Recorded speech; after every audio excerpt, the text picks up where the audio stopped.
விதைத்தவன் அறுத்துத்தான் ஆக வேண்டும். பாவ செடியை நட்டா பாவக்காயை தான் அறுத்தாகணும். திராட்சை செடியை நடத்தா திராட்சை கொலைகளை தான் ருசித்து சாப்பிட்டாக வேண்டும். இன்றைக்கு நீங்க சொல்லுங்க, ஆண்டவரே என்னுடைய வாழ்க்கையின் நாட்கள் எவ்வளவு இருக்கும் என்று தெரியாதப்பா. என்னை அழைத்த தேவனுக்காக நான் பரிசுத்தத்தோடு கூட வாழ பிரயாசப்பட்டு ஒவ்வொரு விஷயத்தில் தோற்று தோற்று தோற்று இப்போது நான் கண்ணீரோடு கூட இருக்கிறேன். ஆனால் பரிசுத்தம் என்னை விட்டு விலகலப்பா.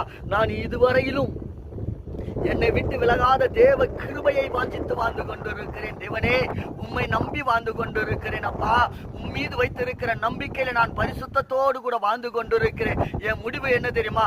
என்ன நடந்தாலும் உம்முடைய சமூகத்துல உன் பாதத்துல வந்து ஜெபிப்பேன். எது இல்லாம போனாலும் அதை பத்தி நான் கவலைப்பட மாட்டேன்.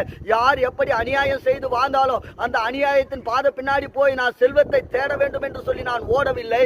அநியாயமும் அக்கிரமும் எனக்கு தூரமாய்